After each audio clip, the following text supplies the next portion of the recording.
Hello friends, আমি শান। আজকে আমরা এসেছিলাম রাধাকৃষ্ণ মন্দির বাঁকুড়াতে। আপনারা দেখতে পাচ্ছেন, আপনাদেরকে আমি দেখাচ্ছি। এটা হচ্ছে রাধাকৃষ্ণ মন্দির বাঁকুড়া জেলার। আর আমরা এখানে বাইকে করে এসেছি, অনেকটাই দূর, প্রায় 2 ঘন্টার মতো, 50 কিলোমিটার তো হবেই। আর খুবই ভালো আবহাওয়া এখন। আমরা এখানে 1টার দিকে পৌঁছালাম। এখানে আমরা কিছুক্ষণ সময় কাটাবো, তারপরে আমরা দেখব কি হয়।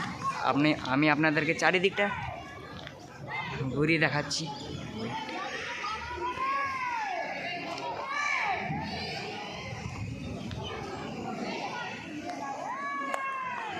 উপর দিকেও যাওয়া যায়, আমি গিয়েছিলাম। এখন আমি নিচে এসে ব্লগটা করছি।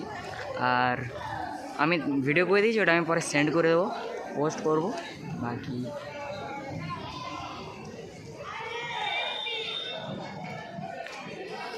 এটা হচ্ছে বাঁকুড়ার রাধাকৃষ্ণ মন্দির। আজকে আমরা এখানে এসেছিলাম। এবার আমরা যেতে চলেছি উপরে। এবার উপরে আমরা যাব, আর ইন্টেরিয়ারটা আপনাদেরকে দেখাতে চলেছি।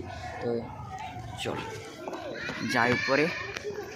সিঁড়ি হয়ে উপরে, দুদিকে সিঁড়ি যাওয়ার রাস্তা আছে, আর মাঝে এই মূর্তিগুলো আছে রাধাকৃষ্ণর। আমরা উপরে যাব, এখানে জুতো খুলে। সো ওয়েট, যাওয়া যাক উপরে।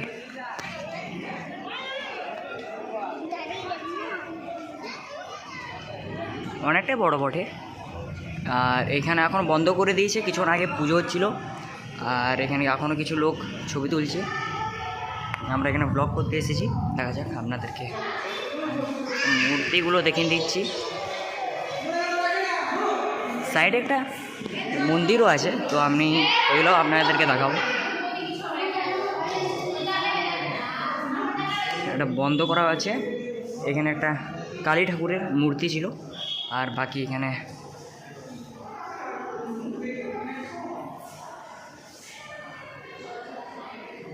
এদিকে জানলা থেকে বাইরের দিকে দেখা যায়। বা